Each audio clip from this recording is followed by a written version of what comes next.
ন্যাড়াপোড়া করার জন্য সকালবেলা ভাইরা এসে হাজির। এদিকে কোনো জমি ফাঁকা নেই, এই জমিটাই ফাঁকা ছিল, তাও এই জমিটা পরিষ্কার করার পরে জমিতে করতে হবে। বড় দেখে একটা সুপারি গাছও কেটে নিয়ে এসেছি, এটাতে বুড়ি বানাবো।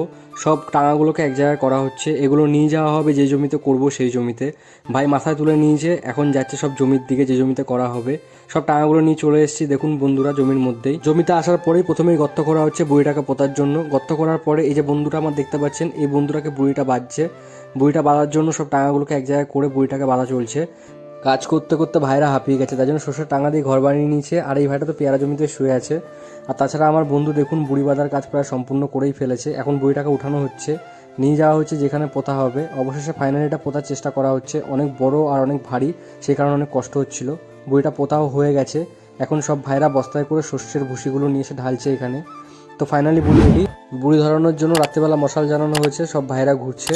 অবশেষে ফাইনালি আগুন দেওয়া হলো, আমাদের ন্যাড়াপোড়া এবার সম্পূর্ণ হলো।